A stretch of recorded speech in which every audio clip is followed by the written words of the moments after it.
तो स्टार्ट करते हैं आज के सेशन को इक्वेशन बेस्ड क्वेश्चंस के साथ। तो जैसे एक क्वेश्चन है अभी आप सभी के सामने स्क्रीन पे, तो 30% of a number, 30% of a number, एक मैं करवा रहा हूं फिर आपसे ट्राई करवाता हूं। 30% of a number is more than 25% of 800 by 50। ठीक है, द नंबर इज, हम यूनिटरी मेथड यूज करते थे बच्चों। जब हम यूनिटरी मेथड यूज करते थे ना, तो 30% of a number, 50% of the same number, 70% of the same number, तो सेम नंबर की बात होती थी तब यूनिटरी यूज करते थे। यहाँ पे एक नंबर नहीं है, यहाँ पे दो नंबर है। कहता एक नंबर का 30% 800 के 25% से 50 ज्यादा है। तो पहली चीज, जो चीज पूछी है उसको x मान लो, वो नंबर आपको नहीं पता उसको आप x मान लो। 30% ऑफ अ नंबर, आप 100 नहीं मान सकते। आप 100 क्यों नहीं मान सकते? Because actual values are given in this question, actual values are given in this question. 30% of a number, right. तो जो भी बच्चे कभी नए क्वेश्चन को देखकर सोच नहीं पाते हैं, उनको जो चीज पूछी है उसको x मान लेना चाहिए। 30% of a number, 30% of a number कितना होगा? 30% of a number, 30% of x, 30% of x, this is 30% of a number. Number नहीं पता तो उसको x मान लिया। Is more than 25% of 800। कहता एक नंबर का 30% 800 के 25% से 50 ज्यादा है। मैंने आपको लास्ट लेक्चर्स में भी समझाया था, मोर देन, जब भी कंपैरिजन हो रहा हो तो मोर देन का मतलब होता है डिफरेंस, मोर देन का मतलब होता है difference. 30% of a number, number को मैंने मान लिया x, is more than 25% of 800। कहते हैं एक नंबर का 30% निकालो, निकाल लिया। एक नंबर का 25% निकालो, दूसरे नंबर का निकाल लिया। ये नंबर का 30% इस नंबर के 25% से 50 ज्यादा है। कैलकुलेशंस, परसेंट का नीचे 100 ले जाओगे तो ये 3/10 हो जाएगा। ठीक है, 800 का 25%, बच्चों आपको 25% की वैल्यू लिखवाई हुई है मैंने लेक्चर नंबर 1 में, 1/4। 800 का 1/4 कितना होता है? 200। तो ये 50 आ जाएगा। 200 उधर जाके प्लस हो जाएगा, यहाँ कर रहा हूँ, तो ये 250 बन जाएगा। तो x मेरे पास कितना आ जाएगा? 250। ये 10 भी ऊपर चला जाएगा, ये नीचे 10 था ना, 10 भी ऊपर चला जाएगा, तो ये आपके पास आंसर होगा। यहाँ पे ऑप्शंस में नहीं है तो नन ऑफ दिस में जाएगा, 800 पॉइंट समथिंग आएगा, राइट। तो 30% ऑफ अ नंबर, यहाँ पे यूनिटरी क्यों नहीं यूज किया, ये सवाल आपके मन में उठ सकता था, तो उसका आंसर देना चाह रहा हूँ कि यूनिटरी तब यूज करते जब एक सेम नंबर की बात हो। जब बच्चे पेपर दे रहे थे तो उनका टोटल सेम था, मेरे 40% आए हैं टोटल के, दूसरे के 70% आए हैं उसी टोटल के। यहाँ पे टोटल सेम नहीं है, राइट। 30% जिस नंबर का है, 25% किसी और नंबर का है, तो 50 वो ज्यादा है। क्लियर है सभी को? क्लियर है सभी को, राइट। तो ये क्वेश्चन था इक्वेशन वाला, ठीक है। अब कुछ रैंडम क्वेश्चंस हैं, एक ट्राई दीजिए, राइट, एक ट्राई दीजिए, फिर मैं समझाता हूं। बढ़िया क्वेश्चन है, मजेदार क्वेश्चन है। क्विकली क्विकली क्विकली ट्राई कीजिए। 20 को z% बढ़ा दो तो जो रिजल्ट आता है, 60 को z% घटा दो तो वही रिजल्ट आता है। तो z% निकालो 80 का। बहुत बढ़िया क्वेश्चन है, मतलब जहां पे बेस यूज होता है ना, मुझे वो क्वेश्चन वैसे ही बड़े पसंद होते हैं। ट्राई कीजिए, ट्राई कीजिए।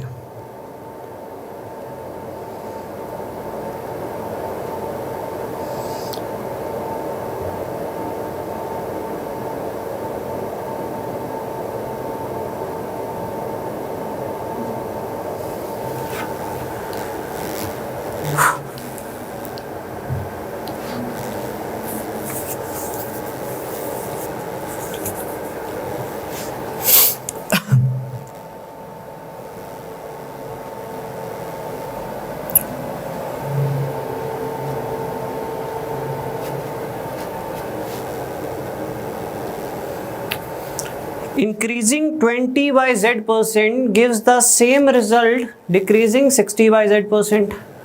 What is z% of 80? ये क्वेश्चन है, ये क्वेश्चन है।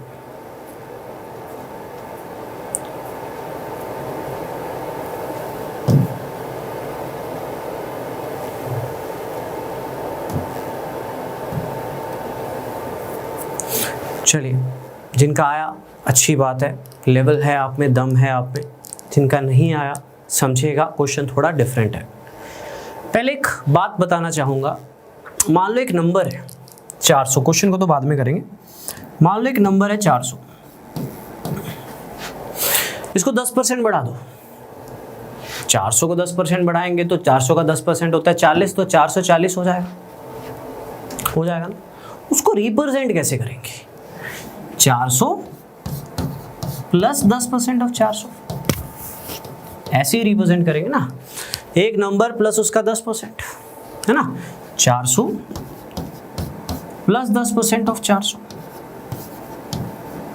है ना, ऐसे ही रिप्रेजेंट करेंगे, राइट। मान लो एक नंबर है 600, उसका 20% घटा दो। तो हम क्या करते थे, इसका 10% होता है 60, 20% होता है 120, 120 घटा दो। बट रिप्रेजेंट कैसे करेंगे? 600 माइनस 20% ऑफ 600, रिप्रेजेंटेशन तो यही होती है ना। अब इस क्वेश्चन में क्या लिखा हुआ है, कहता 20 को, एप्टीट्यूड का मतलब क्या, आपको वर्डिंग को पकड़ना है जो कहना चाह रहे हैं। इंक्रीजिंग 20 बाय Z%, 20 को Z% बढ़ा दो। बढ़ा दिया 20 को 10% बढ़ा दो तो आप क्या बोलोगे? 22 कैसे आएगा? 20 प्लस 10% हो 20, है ना। 20 को कितना परसेंट बढ़ाना है हमें नहीं पता, उसको उसने Z बोला। Z से डरना नहीं है कभी भी, X Y Z कभी वेरिएबल से डरना नहीं चाहिए, राइट। 20 को Z% बढ़ा दो, तो 20 को Z% बढ़ाने का मतलब क्या है? 20 plus Z% of 20 gives the same result.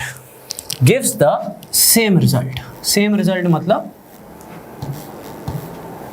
equal as decreasing 60 by Z%, decreasing 60 by Z%। 60 को Z% घटाने का मतलब क्या है? 60 माइनस Z% ऑफ 60। कहता 20 को कुछ परसेंट बढ़ा दो, 60 को वही परसेंट घटा दो तो रिजल्ट सेम आता है। पढ़ लो स्टेटमेंट को, right. Increasing 20 by Z% gives the same result as decreasing 60 by Z%। 20 को Z% बढ़ाने का मतलब क्या है? 20 प्लस Z% ऑफ 20। 60 को Z% घटाने का मतलब क्या है? 60 माइनस Z% ऑफ 60। तो 20 को Z% बढ़ाना वही रिजल्ट देता है जो 60 को Z% घटाने पे देता है। वही रिजल्ट मतलब इक्वल। बस सॉल्व कर लो, Z आ जाएगा तो आगे जो भी पूछा होगा वो भी आ जाएगा। ऑप्शन तो उठा नहीं सकते थे ना, क्योंकि आगे कुछ और पूछा हुआ है। समझ रहे हो बात को? तो इसको सॉल्व करते हैं, 20। कई बच्चे बोलते हैं कि कैलकुलेशन सॉल्व करके दिखाओ, तो कभी कभी कर देता हूँ।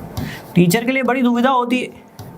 कुछ बच्चों के कमेंट आते हैं कि कैलकुलेशन मत सॉल्व किया करो, टाइम खराब होता है। कुछ बच्चों के कमेंट आते हैं, सर प्लीज़ कैलकुलेशन सॉल्व करके दिखाया करो। अब हम क्या करें, फंस जाते हैं हम, राइट। यहाँ तक क्लियर है। तो मैं मिक्स ही कर देता हूँ, कभी सॉल्व करके दिखा देता हूँ जहाँ ज़रूरत होती है, कभी नहीं दिखाता। 3/5 आ जाएगा।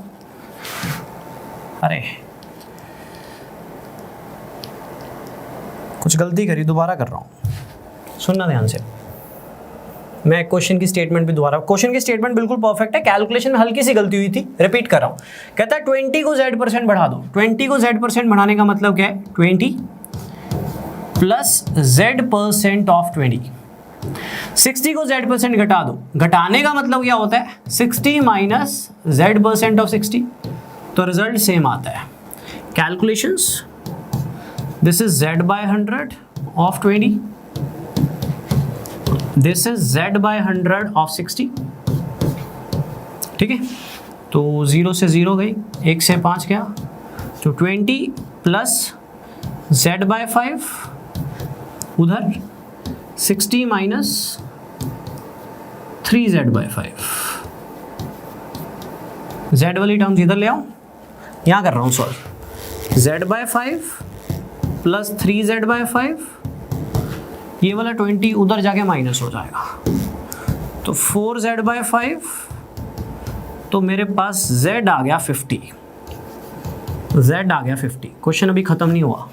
Z आ गया 50। सोच भी सकते हो, 20 को 50% बढ़ाओ 30 हो जाएगा, 60 का 50% घटाओ तो भी 30 हो जाएगा। है ना, तो z आ गया 50। अब आगे क्वेश्चन क्या है, व्हाट इज z% ऑफ 80। अब क्योंकि z आ चुका है, z का मतलब 50 है, हमें पता लग चुका है, तो 80 का 50% कितना होगा, 40।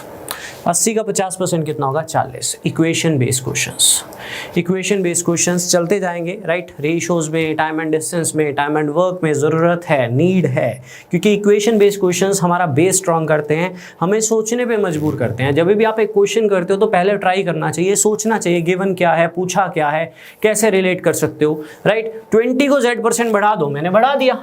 60 को z% घटा दो, मैंने घटा दिया। कहता रिजल्ट सेम है, मैं समझ गया z आएगा, यही तो एप्टीट्यूड है, मैं समझ गया z आएगा। अब आगे z आ जाएगा तो कहता 80 का z% निकाल दो, तो निकाल देंगे, राइट। Clear clear. एक बड़ा ही फेमस क्वेश्चन है, बहुत पसंदीदार क्वेश्चन है मेरा, ये दिमाग लगेगा आपका, दिमाग लगेगा, ट्राई कीजिएगा, ट्राई कीजिए।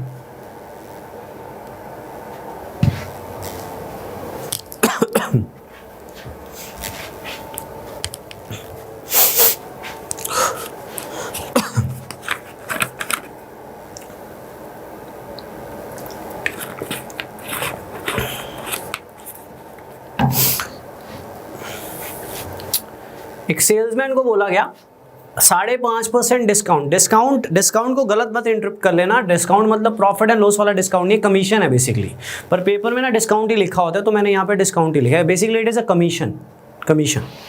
एक सेल्समैन को बोला गया भाई तू हमारी सेल्स करवा, तुझे 5.5% कमीशन देंगे, ठीक है, 5.5% देंगे तुझे, जितना भी तू सेल कराएगा 5.5% देंगे, लेकिन अगर तू 10,000 से ऊपर की सेल ले गया तो तेरे को आधा % और मिलेगा, राइट। लेकिन आधा % जो और मिलेगा ना, वो 10,000 से ऊपर की सेल पे मिलेगा। 10,000 तक तुझे 5.5 ही मिलेगा, 10,000 के बाद समझ लो 6 मिलना शुरू हो जाएगा। एक तरह से लगाओ दिमाग, निकाल दो आंसर, ऑप्शन दिए हुए सामने जल्दी। बहुत पुराना और बहुत बढ़िया क्वेश्चन है।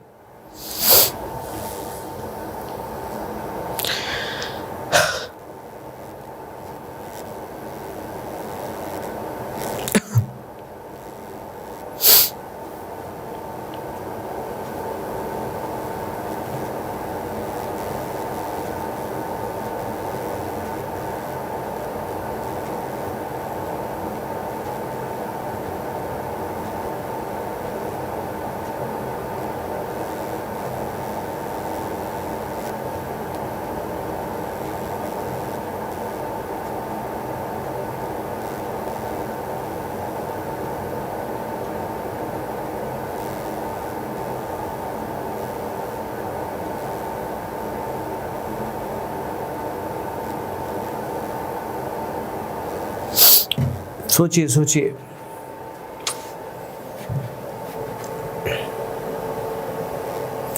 डिस्काउंट का मतलब यहाँ पे कमीशन है, ठीक है।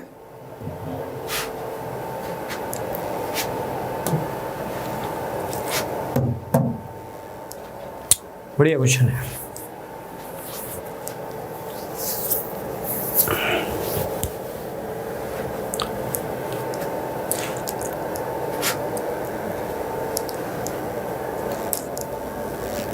चलिए डिस्कस करते हैं। डिस्कस ये नहीं कि क्वेश्चन का सोल्यूशन ही करना है, डिस्कस ये भी करना है कि हमें कैसे पता लगेगा पेपर में क्वेश्चन कैसे करना है। जो लोग बोलते हैं ना मैथ्स नहीं आता, मैथ्स नहीं आता, उनको मैं बोलूँगा मैथ्स आता ही नहीं है। मैथ्स इतनी जल्दी नहीं आता है। मैथ्स आता कैसे, सुनो। मैथ्स आता ये है ऐसे कि जब एक क्वेश्चन आपको दिया जाता है, आप उस पर वर्क करते हो तो आपसे नहीं होता। तो जब सामने वाला बंदा आपको सोल्यूशन करवाता है या बुक्स में आप सोल्यूशंस देखते हो, तो आप ये देखा करो ऐसा क्या था जो आपने नहीं सोचा। ऐसे हो सकता है 20 बार सोचने के बाद 21वीं बार दिमाग चले, या 70 बार सोचने के बाद 71वीं बार दिमाग चले, टाइम लगता है। हर बार सोचा करो। याद है सक्सेसिव में मैंने एक बात बोली थी, सक्सेसिव वाली टाइप में, कि अगर इनिशियल वैल्यू दी हो तो हम कोई फॉर्मूला थोड़ी लगाएंगे। 10,000 रुपये की टी शर्ट है, 20% डिस्काउंट मिला तो कर देते होते हैं हम मार्केट में जाके, क्योंकि हमें इनिशियल वैल्यू गिवन होती है। लेकिन सक्सेसिव क्या है, सक्सेसिव के क्वेश्चन क्या थे, मोस्टली किताबों में भी और मेरी क्लास में भी इनिशियल वैल्यू गिवन नहीं थी। एप्टीट्यूड इसी तरह है। अगर मैं आपको बोलता कि मान लो मैं सेल्समैन हूँ, मुझे 10,000 तक 5.5% मिलता है, और उससे ऊपर की सेल पे आधा % एक्स्ट्रा मिलता है, और मान लो मैंने सेल करवाई 15,000 रुपये की, सुनना ध्यान से। तो अगर आपको सेल दी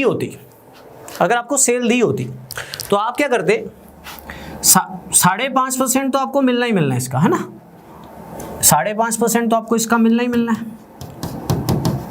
क्योंकि उन्होंने बोला था कि 5.5% तो हम देंगे ही देंगे। ठीक है, 5.5% discount on the total sales, ये तो देना ही देना है, प्लस आधा % मिलेगा 10,000 से ऊपर की सेल पे। तो अगर मैंने 15,000 की सेल करवाई है तो 10,000 से ऊपर की सेल कितनी है, 5,000, तो उस पे आधा % है ना। तो ये सॉल्व कर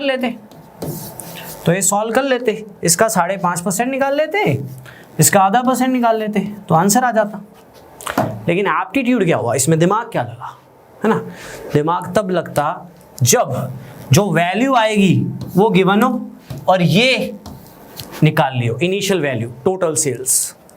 यही तो एप्टीट्यूड है हर जगह, रेशियोज में, हर चैप्टर में, राइट, हर चैप्टर में यही तो एप्टीट्यूड है। असली खेल तो यही, असली बेस तो यही दिखता है, राइट, असली बेस तो यही दिखता है। छोटे छोटे क्वेश्चन में मैंने कई ऐसे बच्चे देखे जो बड़े बड़े टफ क्वेश्चन कर रहे होते हैं, बट एक रैंडम क्वेश्चन जो उनकी किताब का ना हो दे दिया जाए, जैसे कल एवरेज में दिया था पीछे कि एक 3 ज्यादा है दूसरा 6 कम है, ऐसे छोड़ देते हैं, वो ऐसे छोड़ देते हैं, बट टफ हो जाएगा। तो ये क्या हुआ, ये तो क्लियर कर रहा है कि हम फंसने वाले हैं इन फ्यूचर, राइट। तो द थिंग इज सोचना है।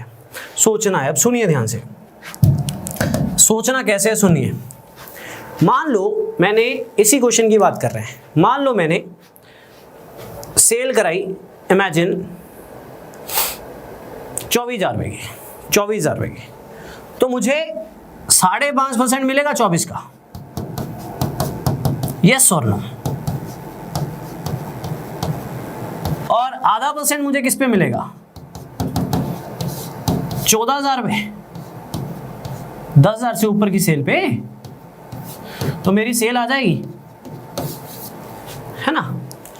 अब ये क्वेश्चन क्या है सुनिए, ये जो सेल है, थोड़ा अपना भी दिमाग लगाया करो हमेशा, ये जो सेल है ये गिवन है, गिवन क्या नहीं है ये, तो इसको मैं x मान लूंगा। तो आपने ये दिमाग लगाना है कि ये क्या होगा, ये 14 कैसे आया था, 24 में से 10 घटाया था, तो अगर 24x है तो ये होगा x माइनस 10,000। ये आपका प्रेजेंस ऑफ माइंड है। किसी बच्चे का बहुत जल्दी पकड़ लेता है, किसी का खुद पकड़ लेता है, किसी का बताने के बाद भी पकड़ लेता है, किसी का बताने के बाद भी नहीं पकड़ता। ये आपने सोचना है। तो स्टार्ट करते हैं क्वेश्चन को। उसने पूछी टोटल सेल्स, मैंने मान ली x टोटल सेल्स x, तो 5.5% तो उसको मिलना ही मिलना है, 5.5% तो उसको मिलना ही मिलना है, ये तो उसको मिलना ही मिलना है। 5.5% ऑफ x तो उसको मिलना ही मिलना है। x क्या माना है, टोटल सेल्स, जो पूछा है उसको x मान लिया। तो मान लो टोटल सेल 25,000 हुई होती तो 25,000 का 5.5% मिलना ही मिलना था, उसको फिक्स था। अब आधा % मिलेगा उसको 10,000 से ऊपर की सेल का। अब अगर मान लो उसकी सेल, ये आपने सोचना होता है, अगर उसकी सेल 17,000 होती तो 7,000 पे आधा % मिलता। 7,000 कैसे आता, 17,000 माइनस 10,000। अगर सेल 18,000 होती तो 8,000 पे मिलता, 18,000 माइनस 10,000। लेकिन सेल ना 18,000 है ना 17,000 है, सेल क्या है, x। तो ये हुआ x माइनस 10,000। सोचिए प्लीज सोचिए। तो टोटल सेल दी हुई है, जिसको ये बनाना आ गया ना उसको क्वांट आ गया, उसको डर नहीं लगेगा। जिसको सपोज करना आ गया कि जो चीज़ गिवन है, मोस्टली बच्चे कहाँ फंसते हैं, जब एक्चुअल वैल्यूज गिवन होती हैं, जैसे 1990 रैंडम क्वेश्चन है। ऐसे रैंडम क्वेश्चन कितने मर्जी बन जाएंगे। हमने एवरेज किया तो क्या एवरेज खत्म हो गया था, अरे किताबें उठाओ भर जाएंगे क्वेश्चन थोड़ी खत्म होंगे, लॉजिक्स वही रहेंगे, कंसेप्ट्स वही रहेंगे। अगर आपका बेस बन गया ना ये एक्स वाला, तो एवरेज का भी डर खत्म हो जाएगा, रेशियोज का भी डर खत्म हो जाएगा, बहुत से चैप्टर्स का डर खत्म हो जाएगा। ठीक है, तो थोड़ा बेस बनाने में बिलीव करना है। और मेरे जो क्वेश्चंस की सिलेक्शन है वो इस तरह से है कि आपका बेस बनेगा। मैं रेशियो में देखो इक्वेशन बनानी कैसे सिखाता आपको, मैं रेशियो में पूरा एफर्ट करूंगा। उसके बाद लीनियर इक्वेशन पे भी एक लेक्चर लेना है मैंने, जिसमें मैंने इक्वेशन बनाना फिर सिखाना है आपको, क्योंकि क्वांट का बेस क्या है, इक्वेशंस। ठीक है, इसको सॉल्व करना है। आपको लग रहा होगा कैलकुलेशन है, नहीं है, देखो कैलकुलेशन नहीं होगी, देखना। 5.5% ऑफ x प्लस आधा % ऑफ x, जब ये खुलेगा तो ये बन जाएगा 6% ऑफ x माइनस इसका आधा %, इसका 1% होता है 1000, तो 500। अगर इस पूरे क्वेश्चन में कोई कैलकुलेशन किया ना तो 500 उधर चला जाएगा। तो कैलकुलेशन ये है, 500 आएगा ना, 50 आएगा, 1% होगा 100, 50 आएगा, 50 आएगा, ये 2040 हो जाएगा। तो ये 6 पे काटा बस, तो x कितना आ गया, 34,000। आंसर इतनी सी कैलकुलेशन है। मुद्दा ये है कैलकुलेशन का नहीं, मुद्दा इसको सोचने का है। इक्वेशन कई तरीके से सोची जा सकती है, इक्वेशन एक तरीके से नहीं सोची जा सकती, कई तरीके से सोची जा सकती है। वो आपकी सोच है कि वो कैसे पकड़ती है। अब जैसे ही मेरे पास ये पहली बार क्वेश्चन आया था लाइफ में, तो मैंने सोचा इसको स्टार्ट करने से पहले मैंने पहले स्टेटमेंट को समझा। स्टेटमेंट को समझना बहुत ज़रूरी होता है।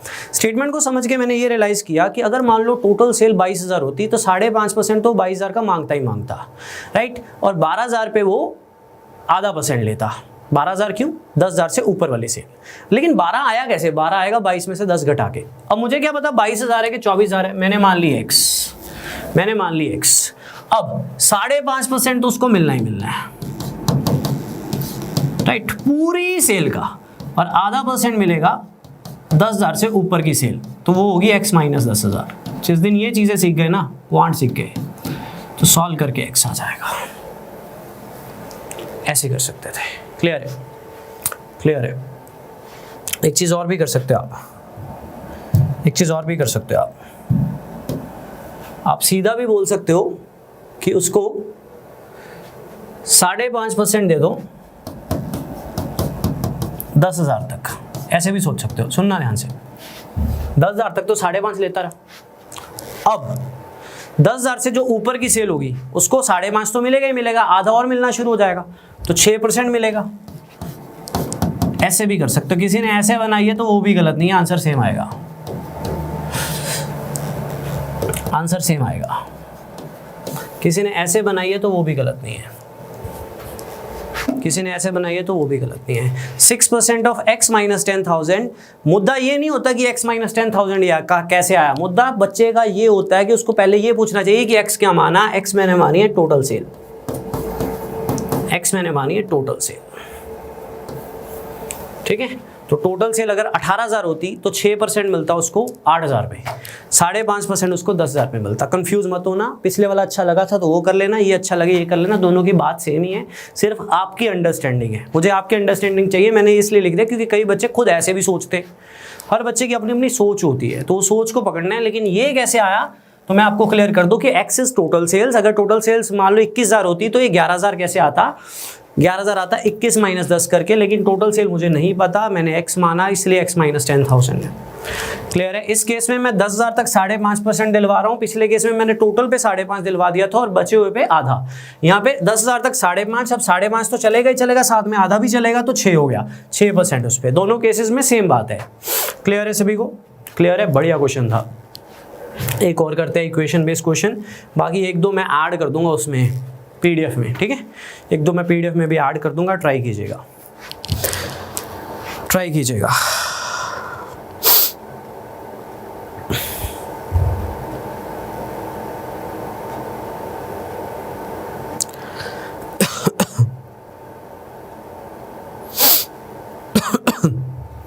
बढ़िया क्वेश्चन है।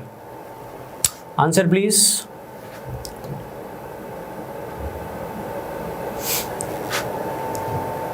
ट्राई कीजिए, ट्राई कीजिए।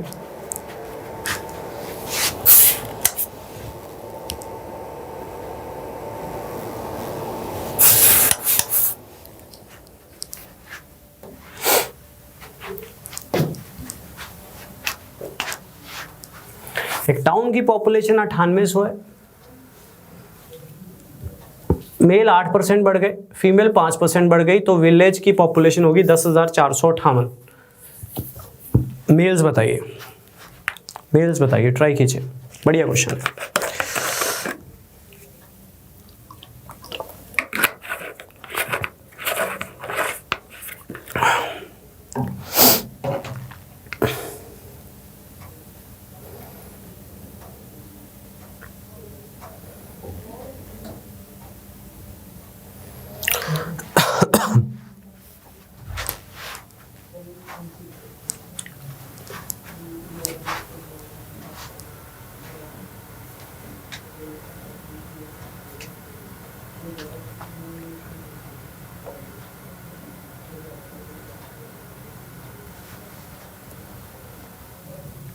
आंसर प्लीज ट्राई इट, बढ़िया क्वेश्चन है।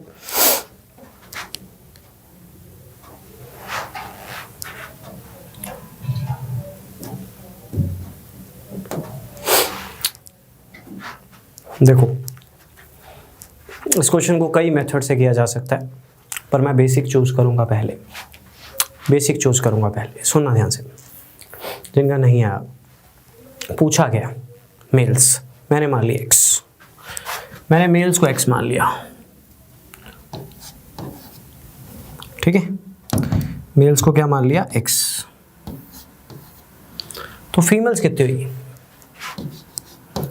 9800 माइनस x।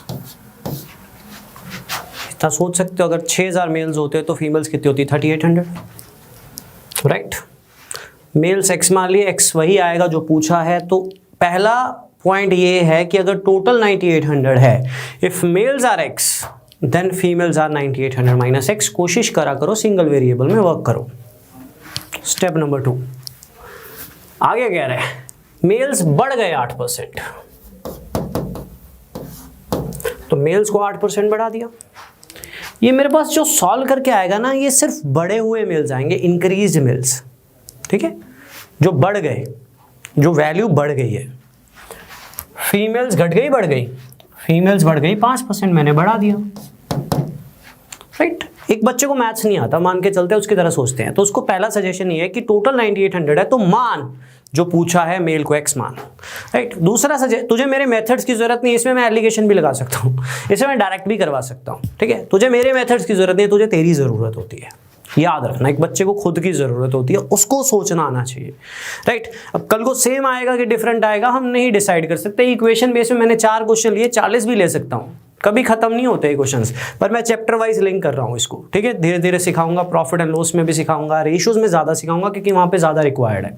सुनना ध्यान से, तुझे जो चीज पूछी है उसको x मानना है, क्योंकि एक्चुअल वैल्यू वाला केस है, एक्चुअल वैल्यूज है। मेल्स को x मान लिया, फीमेल्स को 9800 माइनस x मान लिया। फिर आगे क्वेश्चन पढ़ते जाना, अपने आप बनता जाएगा। मेल्स बढ़ गए 8%, बढ़ा दो। फीमेल्स बढ़ गई 5%, बढ़ा दी। ये बढ़े हुए मेल्स, ये बढ़ी हुई फीमेल्स, तो बताया हुआ है पॉपुलेशन इतनी बन गई है ना। पॉपुलेशन 9800 से 10458 पे पहुंच गई, तो पॉपुलेशन कितनी बढ़ गई, पॉपुलेशन कितनी बढ़ गई 658।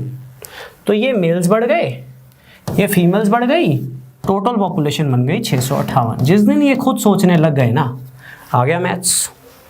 लेकिन आप सोचते हो कि बस एक दिन में एक लेक्चर लगाएं, सर कुछ मैथ बता दें और वो हो जाए। हो सकता है किसी अच्छे बच्चे का, धीरे धीरे हर बच्चे का अलग अलग लेवल है, तो अलग अलग एक्सेप्टेंस पावर है और अलग अलग इंप्लीमेंट पावर है, राइट। हम कई बार इंप्लीमेंट इमीडिएटली नहीं कर पाते। मेरे पास कई बच्चे ऐसे भी रहे हैं जिन्होंने 6 महीने में इंप्रूवमेंट देखी है, किसी ने 3 महीने में इंप्रूवमेंट देखी है, किसी ने 1 महीने में इंप्रूवमेंट देखी है, पर ऑन एन एवरेज, राइट, आपकी धीरे धीरे इंप्रूवमेंट होती रहती है डे बाय डे, ठीक है। तो इस तरह से आपका वर्कआउट होगा। ये क्वेश्चन सॉल्व करने के लिए कैलकुलेशन की चिंता करने की जरूरत नहीं है, मैं सिखाता हूं। इसका 10% होता है 980, 5% होगा 490, क्योंकि 5% इससे भी जाएगा, 5% इस पे भी जाएगा।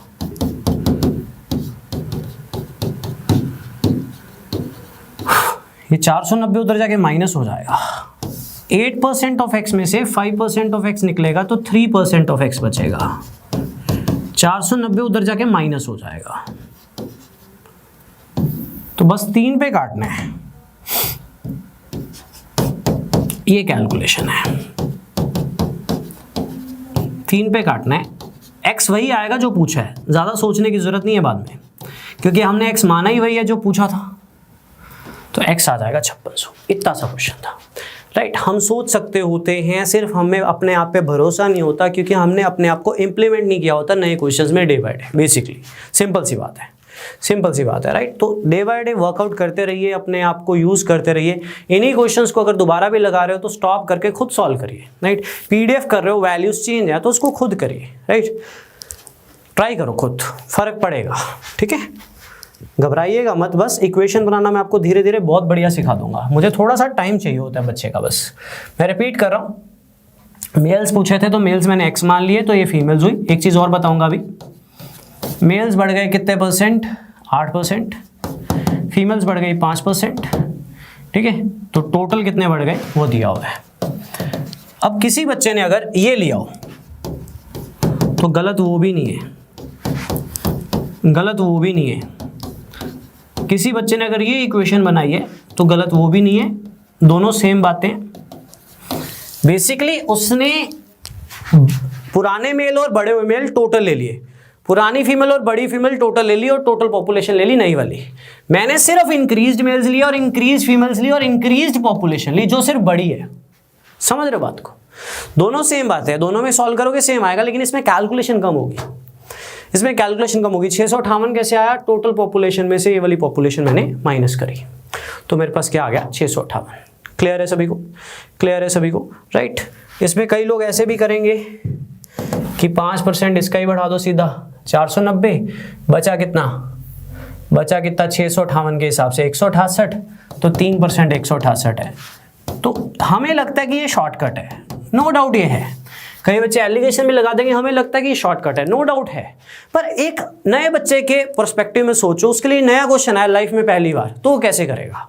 डेफिनेटली मेरे पास अगर कोई डाउट सेशंस आते हैं ना, जो मेरे कंसेप्ट से बाहर होते हैं या कुछ नए क्वेश्चंस आ गए, तो मेरी पहली कोशिश होती है इक्वेशन से निकाल दूं, राइट, क्योंकि मुझे उस पर भरोसा है, राइट। हाँ, रिलेटेड क्वेश्चंस आते हैं तो मैं अपना मेथड लगा के खत्म कर सकता हूँ। कल को रेशियो में भी अप्रोच आपको ऐसी सिखाऊंगा जिससे आपकी स्पीड बढ़ जाएगी, मेंटेन हो जाएगी। देन सिंप्लीफिकेशन लूंगा, सिंप्लीफिकेशन में कई ऐसी चीजें बताऊंगा जिससे आपकी स्पीड बढ़ जाएगी। बट बात स्पीड की नहीं होती है, बात नया क्वेश्चन आ गया तो क्या करेंगे? सोचेंगे, राइट। मेरा मुद्दा ये होता है कि इसको पहली बार में कैसे सोचेंगे, राइट। मान लो मैं इसको एलिगेशन से करा रहा हूं या मैं इसको डायरेक्ट करवा रहा हूं कि 5 इसका बढ़ रहा है, 8 इसका बढ़ रहा है, तो टोटल 5 बढ़ा दो, इसका 5% कितना होता है? 490, तो 100 कितना बड़ा टोटल?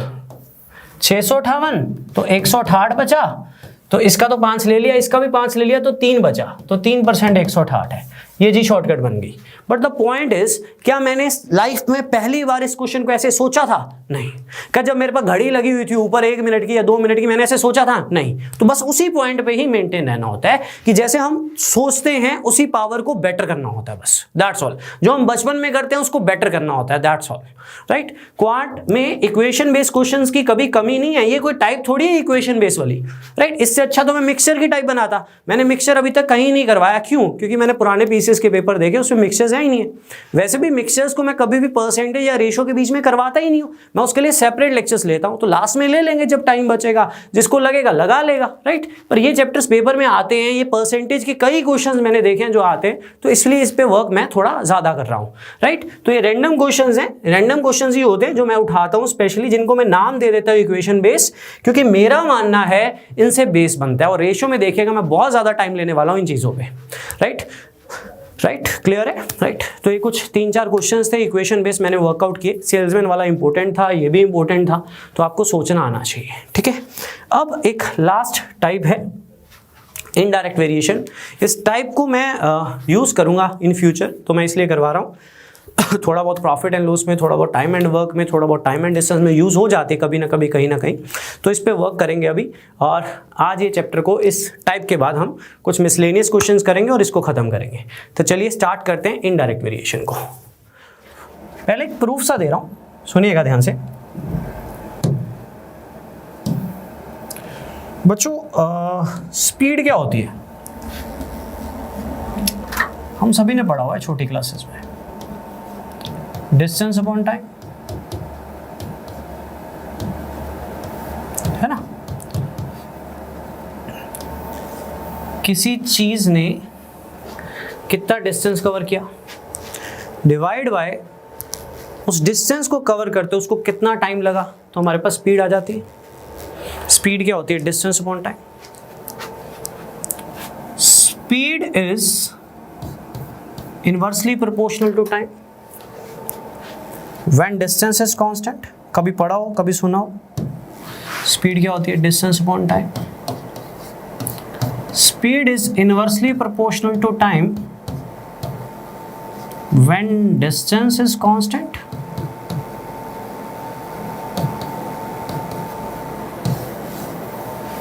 कभी सुनो। इनवर्सली प्रोपोर्शनल का मतलब क्या है? इनवर्सली प्रोपोर्शनल का मतलब होता है एक बढ़ेगा तो दूसरा गिरेगा, एक गिरेगा तो दूसरा बढ़ेगा, इसको बोलते हैं हम इनवर्सली प्रोपोर्शनल।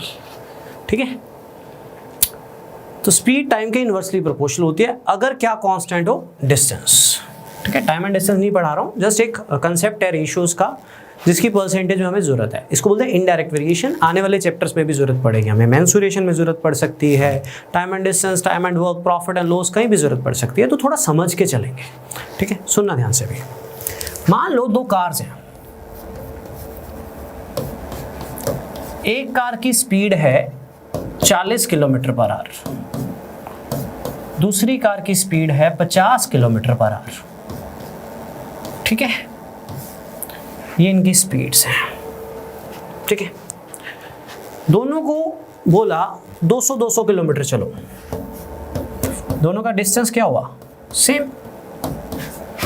दोनों को 200-200 किलोमीटर तय करना था, डिस्टेंस कांस्टेंट। कांस्टेंट का मतलब होता है उतने का उतना। ठीक है, तो पहली कार अगर 40 की स्पीड से, सिर्फ दिमाग से सोचिए, फॉर्मूले की जरूरत नहीं है, टाइम एंड डिस्टेंस जब पढ़ेंगे तब पढ़ेंगे। 40 की स्पीड से 200 कवर करना है तो कितने घंटे लगेंगे? 5। दूसरी कार को 50 की स्पीड से 200 कवर करना है तो कितने घंटे लगेंगे? 4, है ना? तो पहली को 5 घंटे लगे, दूसरे को 4 घंटे लगे। अब सुनिएगा, मेरी बात ध्यान से देखिए, सुनिएगा। एक छोटा सा पॉइंट बताना था जिसका मैंने सामने स्क्रीन पे प्रूफ रखा है। आप लोग मुझे ये बताइए, पहली कार और दूसरी कार की जो स्पीड है उसकी लोएस्ट रेशियोज क्या है? चेक करो, 40 और 50, 4:5 है? पहली कार और दूसरी कार ने जो टाइम लिया है उसका रेशो क्या है? 5:4 है। तो इनडायरेक्ट वेरिएशन क्या कहता है? इनडायरेक्ट वेरिएशन ये कहता है, ये जो कंसेप्ट है ये कहता है, जब भी कोई चीज किसी के इनवर्सली प्रोपोर्शनल होती है, कोई भी चीज किसी के इनवर्सली प्रोपोर्शनल तभी होती है जब कुछ कांस्टेंट केस होता है। तो अगर आपको स्पीड की रेशोस पता थी, डिस्टेंस ना भी पता होता, 200 है कि 500 है या 700 है, बस इतना पता होता कि कांस्टेंट है, राइट? कांस्टेंट है तो अभी इनवर्सली प्रोपोर्शनल होगी। तो अगर आपको स्पीड की रेशोस पता थी तो आपको टाइम की रेशोस हमेशा पता होंगी, वो हमेशा इनवर्स होती है, वो हमेशा इनवर्स होती है। अगर दो लोगों की स्पीड की रेशो 8:9 है, राइट, कोई भी उन्होंने डिस्टेंस कवर करना है, अगर सेम है तो टाइम जो भी लिया होगा उसको काटोगे तो 9:8 ही आएगा। अगर मेरी और किसी की स्पीड की रेशो 5:7 है तो टाइम की रेशो 7:5 होगी। अगर मेरी और किसी की स्पीड की रेशो 2:3 है तो टाइम की रेशो 3:2 होगी। तो इनडायरेक्ट वेरिएशन ये कहता है कि जब भी कोई चीज किसी के इनवर्सली प्रोपोर्शनल होती है, कोई भी चीज किसी के इनवर्सली प्रोपोर्शनल तभी होती है जब कुछ कांस्टेंट फैक्टर होता है। जब कुछ कांस्टेंट फैक्टर होता है तो रेशोज हमेशा, लोएस्ट रेशोज हमेशा इनवर्स होती हैं। जरूरी नहीं है कि, मैंने प्रूफ दिया, जरूरी नहीं है कि सिर्फ टाइम एंड डिस्टेंस में, टाइम एंड वर्क में भी आएगा। Efficiency is inversely proportional to time when work is constant. जरूरत पड़ सकती है क्योंकि कुछ क्वेश्चंस में रेशो ही पूछ लेता है वो। एफिशिएंसी, बंदे के काम करने की कैपेबिलिटी ज्यादा हो तो टाइम कम लेगा ना, कैपेबिलिटी कम हो तो टाइम ज्यादा लेगा। Speed is inversely proportional to time when distance is constant. Time and distance में यूज करेंगे। मेंसुरेशन में length is inversely proportional to breadth when area is constant. ये मेंसुरेशन में पढ़ेंगे। एरिया कमरे का उतना को उतना चाहिए, लंबाई बढ़ाऊंगा तो चौड़ाई घटानी पड़ेगी ना, तभी एरिया उतना रहेगा। लंबाई घटाऊंगा तो चौड़ाई बढ़ानी पड़ेगी, तो एक बढ़ेगा दूसरा गिरेगा, एक गिरेगा दूसरा बढ़ेगा। तो अगर एरिया कांस्टेंट है, लेंथ की रेशो 5:8 है तो ब्रेड्थ की 8:5 होगी हमेशा। राइट। अगर एरिया कांस्टेंट है, लेंथ 2:3 है, तो ब्रेड्थ 3:2 होगी हमेशा, चेक कर लेना कभी भी। लेकिन अगर एरिया कांस्टेंट है, बात ये है कि ये कंसेप्ट तब लगेगा जब स्टेटमेंट हमें डिफाइन करेगी कि कांस्टेंट के केसेस और कांस्टेंट के केसेस टाइम एंड डिस्टेंस में, टाइम एंड वर्क में, मेंसुरेशन में भरे पड़े, प्रॉफिट एंड लॉस में भी, परसेंटेज में भी, राइट। तो परसेंटेज जो चैप्टर हम पढ़ रहे हैं, इसमें इसका क्या यूज है, सुनिए, इसमें इसका क्या यूज है देखिएगा। मैंने आपको नेट इफेक्ट करवाते वक्त ना एक फॉर्मूला करवाया था, वो इसलिए करवाया था, कल को क्वेश्चन पलट भी सकते हैं। एक्सपेंडिचर क्या होता है, प्राइस मल्टीप्लाई बाय कंजप्शन, है ना, price multiply by consumption. Expenditure क्या होता है, प्राइस इनटू कंजप्शन। जैसे चावल है, चावल का रेट है 20 रुपए किलो, ठीक है, 5 किलो कंज्यूम करें तो 20 गुना 5 कितना हो जाएगा, 100 रुपये, है ना। और मैं कुछ लिख रहा हूं, सुनना, price is inversely proportional to consumption when expenditure is constant, when expenditure is constant. Price is inversely proportional to consumption when expenditure is constant. पहले तो इसको समझते हैं। मान लो मेरे पास 100 रुपये, मान लो मेरे पास 100 रुपये, चावल का रेट है 20 रुपये किलो, तो कितने किलो मिलेंगे, 5 किलो। अब मान लो मेरे पास 100 रुपये ही है, एक्सपेंडिचर मतलब 100 रुपये ही खर्चना है मैंने, चावल का रेट 25 रुपये किलो हो गया, अब कितने किलो मिलेंगे, 4 किलो। प्राइस बढ़ा तो कंजप्शन गई ना नीचे। मान लो चावल का रेट 10 रुपये किलो हो गया, मेरे पास 100 रुपये है, तो अब कितने किलो मिलेंगे, 10 किलो। तो प्राइस गिरा तो कंजप्शन बढ़ गई, प्राइस बढ़ा तो कंजप्शन गिर गई, राइट। तो इसको क्या बोलते हैं, एक बढ़ रहा है दूसरा गिर रहा है, एक गिर रहा है दूसरा बढ़ रहा है, उसको बोलते हैं इनवर्सली प्रोपोर्शनल। लेकिन ये कब हो रहा है, जब एक्सपेंडिचर क्या है उतने का उतना, 100 रुपया। पेट्रोल डलवाता हूँ 50 रुपये लीटर, आज 100 रुपये लीटर हो गया, मान लो 70 रुपये लीटर हो गया, तो मेरे पास तो 50 रुपये है, तो लीटर थोड़ी मिलेगा, क्वांटिटी गिर जाएगी ना। प्राइस बढ़ गया तो कंजप्शन गिर जाएगी ना, क्योंकि पैसे तो उतने ही लाया हूँ, है ना, मैं पैसे तो उतने ही लाया हूँ, राइट। तो प्राइस और कंजप्शन की रेशियोज हमेशा क्या होंगी, इनवर्स होंगी, लोएस्ट रेशियोज। क्वेश्चन कैसे आता है देखिएगा, क्वेश्चन कैसे आता है, परसेंटेज में क्वेश्चन कैसे आता है। क्वेश्चन ये होगा, क्वेश्चन ये होगा कि एक फैमिली है, वो हर मंथ राइस खरीदती है, हर मंथ राइस खरीदती है, पर इस मंथ ना राइस का प्राइस 15% बढ़ गया, 15% बढ़ गया। लेकिन फैमिली के पास पैसे उतने ही हैं। स्टेटमेंट में ये नहीं लिखा होगा कि एक्सपेंडिचर कांस्टेंट है, ये लिखा होगा कि expenditure is not allowed to increase, या कुछ ऐसी स्टेटमेंट लिखी। ये भी लिखा हो सकता है कांस्टेंट है। तो पैसे उतने ही हैं फैमिली के पास, प्राइस बढ़ गया, तो आप मुझे बस इतना बताइए कि कंजप्शन बढ़ेगी या गिरेगी। पैसे उतने ही हैं, प्राइस बढ़ गया तो कंजप्शन गिरेगी, बस ये पूछा जाएगा कितने परसेंट। ये क्वेश्चन होगा, ये क्वेश्चन होगा, राइट, ये क्वेश्चन होगा। पहले तो क्वेश्चन को समझ लो, प्राइस बढ़ गया, पैसे उतनी है तो कंजप्शन गिरेगी, तो आपसे पूछा जाएगा कितने परसेंट। अब there are lot of methods to solve this, right. Net effect भी लग सकता है, इक्वेशन भी लग सकती है, बहुत कुछ लग सकता है। लेकिन मैं इसमें इनडायरेक्ट वेरिएशन यूज करूंगा, क्योंकि मुझे फ्यूचर में भी इसको यूज करना है कई चैप्टर्स में, ठीक है। तो that is the main reason कि मैं इसको यूज करूंगा अभी। सुनना ध्यान से, सुनना ध्यान से। किताबों में ना एक फॉर्मूला लिखा होता है, आप कई बार देखो तो कि ये 15 ना 15 डाल दो आंसर आ जाएगा। इंक्रीज था ना प्लस डालना, डिक्रीज होता तो माइनस डालना। फॉर्मूला याद करना कर लो, लेकिन आने वाले चैप्टर्स में अप्लाई नहीं होगा। इवन परसेंटेज के ही कुछ क्वेश्चन में फॉर्मूला अप्लाई नहीं होगा, राइट। मैं आपको जो समझाऊंगा वो ये बताएगा ये फॉर्मूला बना कैसे। तो पहले क्वेश्चन को करते हैं, ध्यान देना, ध्यान देना।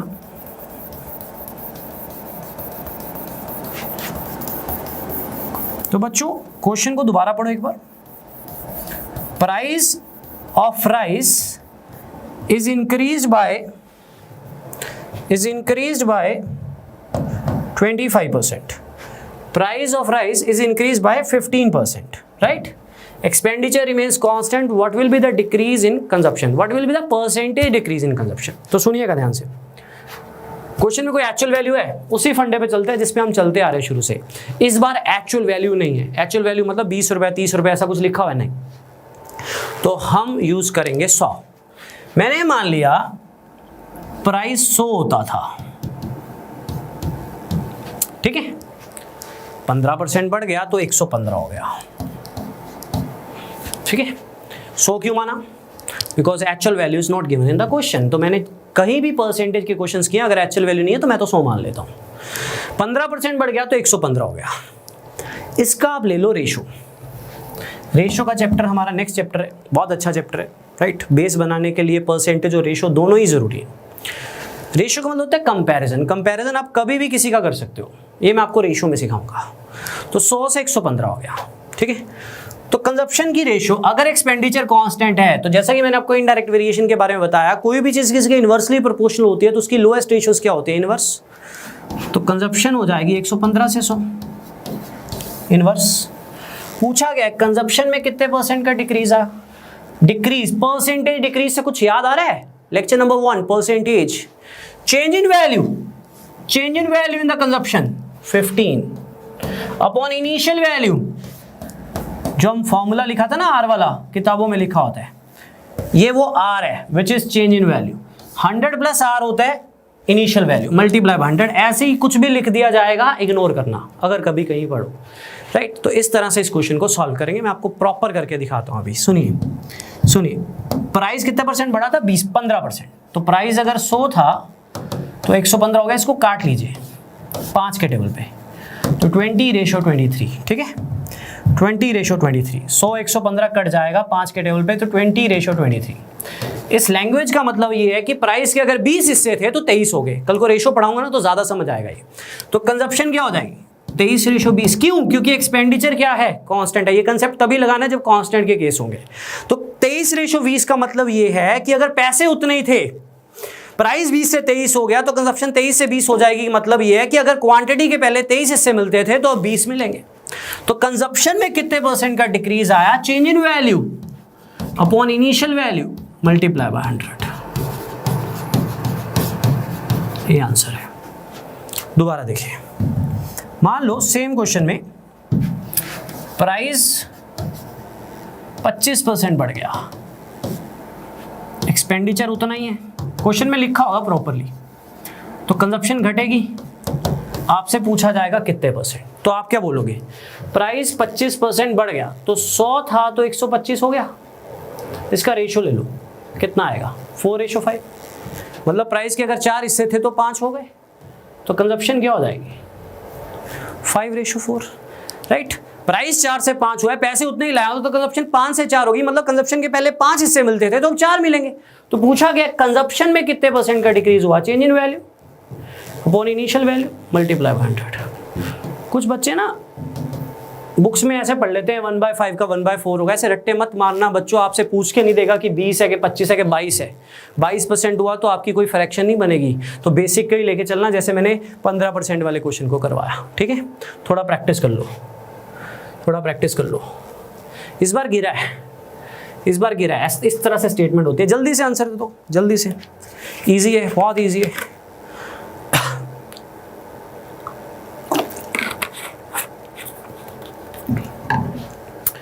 The price of sugar falls down by 20%. By how much percent must a householder increase its consumption so that expenditure remains constant?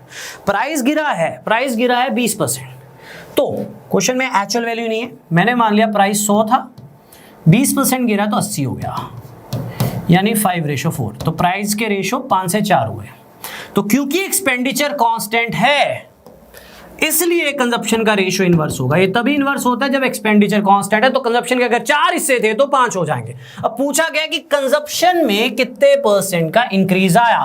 Consumption में चेंज इन वैल्यू, मैंने आपको लेक्चर नंबर 1 में सिखाया, percent increase percent decrease. Change in value 1, initial value 4 multiply by 100। Consumption के 4 हिस्से थे तो अगर 5 मिलेंगे, मतलब एक हिस्सा बढ़ जाएगा। Change in value upon initial value multiply by 100, 25%। This is indirect variation. मुझे इसको यूज करने आने वाले लेक्चर्स में, that is why I am discussing this. और ये समझ में भी आता है, ठीक है। एक और, ये एरिया वॉल्यूम का क्वेश्चन है, ठीक है, बट परसेंटेज की चैप्टर में दिया हो सकता है, कोई बड़ी बात नहीं है। लंबाई बढ़ गई 60%, चौड़ाई कितने परसेंट घटेगी कि एरिया वही रहे, राइट, एरिया वही रहे। आंसर प्लीज ट्राई कीजिए, ट्राई कीजिए।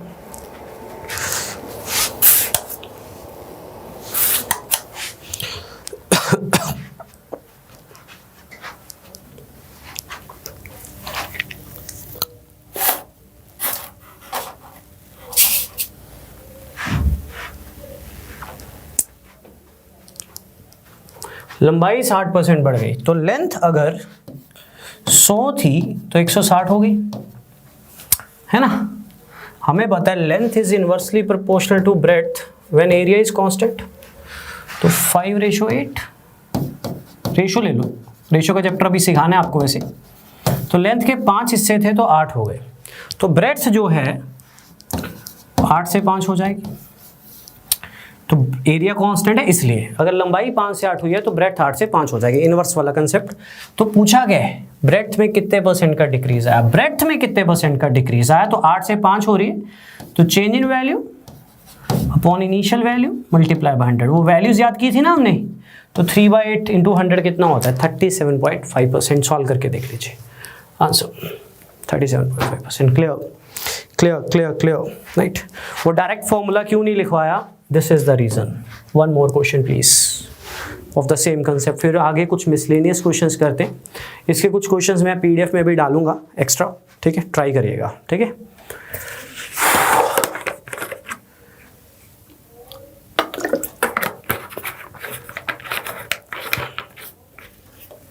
ट्राई कीजिए।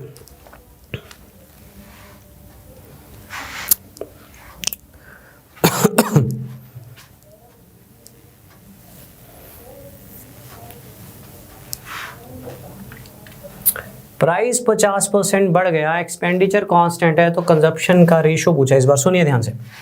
प्राइस मान लो 100 है, 50% बढ़ गया तो 150 हो गया, 5 के टेबल पे काट दो 2:3, तो प्राइस का रेशो 2:3 में गया, 100 150 यानी 2:3, तो कंजप्शन का रेशो क्या हो जाएगा 3:2। सुनिएगा ध्यान से, पूछा गया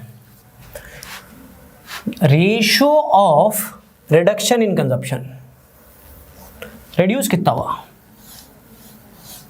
1 एंड ओरिजिनल, ओरिजिनल मतलब इनिशियल, समझे। मल्टीप्लाई बाय 100 नहीं करना क्योंकि परसेंटेज नहीं पूछा।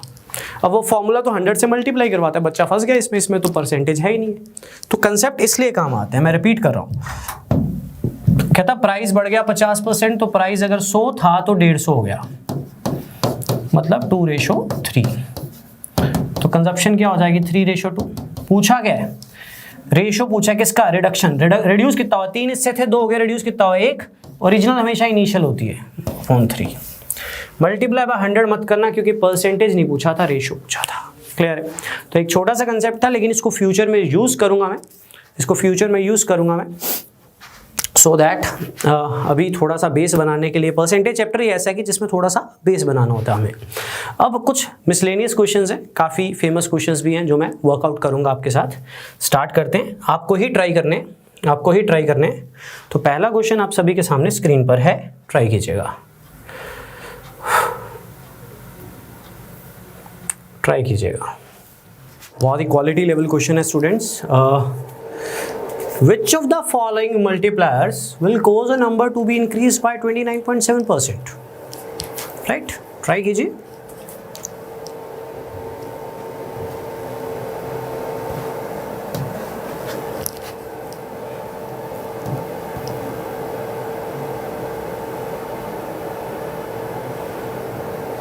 Answer please. ऑप्शंस भी हैं आपके पास।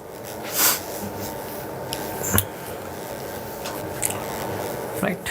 Which of the following multipliers will cause a number to be increased by 29.7%? कि एक नंबर को किससे मल्टीप्लाई करूं इनमें से कि वो नंबर 29.7% बढ़ जाए। टेढ़ी सी वर्डिंग है ना, और हर बुक में पढ़ा हुआ है, पता है ये क्वेश्चन ऑलमोस्ट हर बुक में पढ़ा हुआ है। चलिए आंसर प्लीज।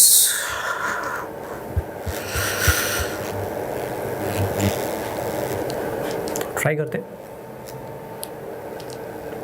मैंने मान लिया कि एक नंबर है 100। 100 को अगर 20% बढ़ाएं तो कितना बन जाएगा? 120। 100 को अगर 10% बढ़ाएं तो कितना बन जाएगा? 110। 100 को अगर 5.5% बढ़ाएं तो 105.5। 100 को अगर 6% बढ़ाएं तो 106। तो 100 को अगर 29.7% बढ़ाएं तो 129.7 बन जाएगा। तो मैंने मान लिया कि एक नंबर है 100। अब अकॉर्डिंग टू क्वेश्चन इस नंबर को किससे मल्टीप्लाई करूं कि इस नंबर को किससे मल्टीप्लाई करूं कि यही नंबर 29.7% बढ़ जाए, राइट? इस नंबर को किससे मल्टीप्लाई करूं कि यही नंबर 29.7% बढ़ जाए। तो मैंने कहा एक नंबर है 100, क्वेश्चन में एक्चुअल वैल्यू नहीं थी, 100 मान लिया। इस नंबर को x से मल्टीप्लाई करो ताकि यही नंबर 29.7% बढ़ जाए। 29.7% बढ़ने का मतलब होता है अगर एक नंबर 100 है तो 129.7 हो जाए। 29.7% बढ़ने का तो मतलब यही होता है ना, 20% बढ़ने का मतलब क्या है? 100 120 हो गया। तो क्वेश्चन इज कि एक नंबर है, मैंने मान लिया 100, उसको किससे मल्टीप्लाई करूं? मल्टीप्लाई मतलब किससे मल्टीप्लाई करूं कि वही नंबर 29.7% बढ़ाओ। 29.7% बढ़ने का मतलब है 129.7 बनना। तो मल्टीप्लायर क्या होगा? x। तो ये 100 नीचे ले जाओ। तो बेसिकली ये एक रिप्रेजेंटेशन है जो मैंने यूज की है। आप ऑप्शन से भी कर सकते हो पर ये बेटर ऑप्शन है। 2 zeros ना, डेसिमल 2 पीछे हो जाएगा तो ये आपके पास आंसर आ जाएगा। क्लियर है? प्रॉब्लम इस क्वेश्चन में सिर्फ इतनी सी थी कि इसकी वर्डिंग बच्चों को समझ में नहीं आती, तो मैं वर्डिंग समझाता हूं कि एक नंबर है, कहता मैंने मान लिया 100, उसको किससे मल्टीप्लाई करूं? मैंने कहा x, तो वही नंबर 29.7% बढ़ जाए। 29.7% बढ़ने का मतलब है 129.7 होना। तो मल्टीप्लायर क्या होगा? 1.297, ऑप्शन ए। क्लियर है? क्लियर है? ऐसे टेढ़े मेढ़े क्वेश्चन मिल जाते हैं कई बार। बड़ा ही अच्छा क्वेश्चन है, आप सभी निकाल सकते हो। ये क्वेश्चन में सारा कुछ दिया हुआ है, सिर्फ आपका एप्टीट्यूड दिखेगा कि कितना आता है कितना नहीं आता, अपने पे कितना एक भरोसा है आपको। पढ़ते जाओ, समझते जाओ, डील करते जाओ। स्टेटमेंट की ट्रांसलेशन कर देता हूं। 2 पेपर दिए, पहले पेपर में 30% आए, दूसरे पेपर में कितना परसेंट ले ताकि ओवरऑल 50% बन जाए। लेकिन पहले पेपर का टोटल 150 है, दूसरे पेपर का टोटल 120 है। ट्राई कीजिए, आप सभी कर सकते हो। अब कुछ क्वेश्चंस आपसे ही करवाने मैंने आज।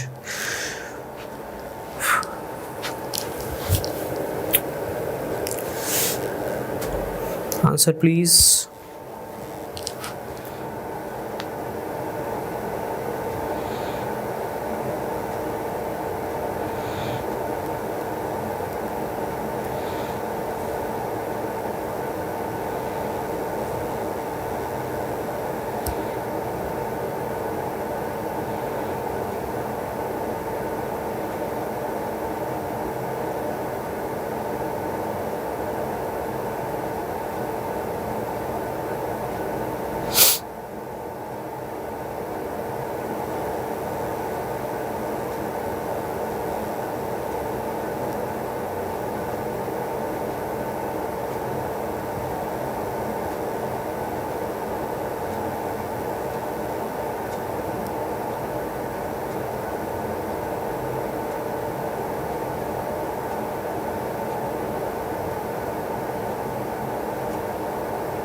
चलिए डिस्कस करते हैं। ध्यान दीजिए, जिनका आ गया ठीक है, जिनका नहीं आया देखिएगा। क्वेश्चन बहुत ईजी है, सोचा करो। एक पेपर है बायो का 150 मार्क्स का, ठीक है, उसमें आया 30%। 10% होता है 15, 30% होता है 45, तो 45 मार्क्स आए हैं। 30% ऑफ 150। एक और पेपर है दूसरे सब्जेक्ट का जिसका टोटल है 120, हमें बोला गया इसमें कितना परसेंट ले ताकि ऑन द होल टोटल कितना बनेगा, ऑन द होल टोटल बनेगा 270, 50% बने। कि पहले पेपर में 150 का पेपर है 30% आए हैं, दूसरे पेपर में कितना परसेंट ले ताकि ओवरऑल 50% बन जाए। अब दोनों का ओवरऑल टोटल कितना है 270, ओवरऑल 50% का मतलब है 270 का 50%, यानी टोटल 135 मार्क्स उसको बनाने पड़ेंगे। क्वेश्चन में मेंशन है बायोलॉजी में 30% आए यानी 45 नंबर आए, कि दूसरे पेपर में कितना परसेंट ले ताकि ऑन द होल 50% बने। ऑन द होल दोनों पेपर्स का सम है 270। अगर ऑन द होल 50% बनाना है तो मतलब 135 बनाना है, 135 बनाना है। तो अगर पहले पेपर में 45 बन चुके हैं, देखो ओवरऑल 50% का मतलब 135 बनेगा तभी वो बोल सकता है कि मेरे 50% है। पहले पेपर में कितने बने 45, तो 135 बनाने के लिए उसको दूसरे पेपर में कितने लेने पड़ेंगे 90 कैसे आया 135 माइनस 45। पहले पेपर में 45 मार्क्स आए, ओवरऑल 50% चाहता है, दोनों पेपर का टोटल है 270, 50% मतलब 135 बनाने, कितने बना चुके हैं 45, तो दूसरे में कितने लेने पड़ेंगे उसको 90 मार्क्स लेने पड़ेंगे। लेकिन क्वेश्चन में ये नहीं पूछा कि दूसरे पेपर में कितने मार्क्स लेने पड़ेंगे, क्वेश्चन में ये पूछा है कि दूसरे पेपर में कितने परसेंट लेने पड़ेंगे। तो दूसरे पेपर में 90 लेना पड़ेगा, कितने में से 120 में से, तो कितना परसेंट हुआ कितना परसेंट हुआ 3/4 यानी 75%। 3/4 यानी कितना हुआ 75%। तो दूसरे पेपर में 90 मार्क्स लेने पड़ेंगे आउट ऑफ 120, तो 90 अपॉन 120 मल्टीप्लाई बाय 100। बहुत ही सिंपल क्वेश्चन था कि पहले पेपर में 150 मार्क्स के पेपर में 30% लिए मतलब 45 लिए, दूसरे पेपर में कितने मार्क्स ले ताकि दोनों का जो टोटल बने उसका 50% हो। दोनों का टोटल 270 है, 270 का 50% होता है इसका हाफ यानी 135। अब क्योंकि पहले पेपर में 45 ही बने तो दूसरे में 90 उसको बनाने ही पड़ेंगे, तभी टोटल 135 बनेगा यानी 50%। तो 90 बनाने पड़ेंगे कितने में से 120 में से, तो कितना परसेंट हुआ। तो ऐसे कई रैंडम क्वेश्चंस आपको पेपर में कभी भी मिल सकते हैं, तो be prepared with your base. Percentage में जितने मर्जी लेक्चर ले लो कम ही पड़ेंगे। बहुत ही इंपॉर्टेंट क्वेश्चन है, बहुत ही इंपॉर्टेंट क्वेश्चन है और बहुत ही अच्छा क्वेश्चन है। ट्राई कीजिए।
एक मैन की बेसिक पे है 40 घंटे की 800 रुपये, ठीक है। तो ओवर टाइम करेगा तो बेसिक पे से 25% ज़्यादा मिलेगा उसको। और एक वीक ऐसा आया जब उसने ओवर टाइम कर लिया और उसको 900 रुपये मिले हैं। तो आपने ये बताना है उस वीक में उसने टोटल कितने घंटे काम किया है, ठीक है। बहुत इजी क्वेश्चन है, सोचिए। सब कुछ दिया हुआ है, वैल्यूज दी हुई है, 40 घंटे 800 रुपये, सब कुछ दिया हुआ है। सर सॉर्ट आउट करना है आपको। सोचिए कि 40 घंटे का 800 रुपया है, अगर वो ओवर टाइम करेगा तो 25% ज़्यादा मिलेगा बेसिक पे से। एक वीक ऐसा आया जब उसने ओवर टाइम किया और उसको टोटल 900 रुपये मिले। तो बताइए उसने उस वीक में टोटल कितने घंटे काम किया है।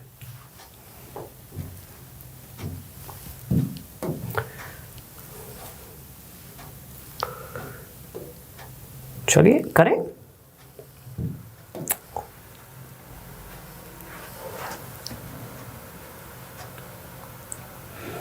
चलो करते, जिनका आना था आ चुका होगा, समझिएगा। 40 घंटे का 800 रुपये, 40 घंटे का 800 रुपये,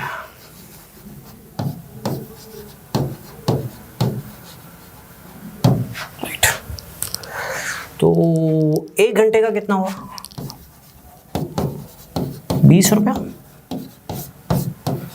बेसिक पे बोलते हैं इसको, है ना। बेसिक पे जो है वो 40 घंटे के 800 रुपये है, वो 40 घंटे की 800 रुपये है। तो 1 घंटे की कितनी हुई?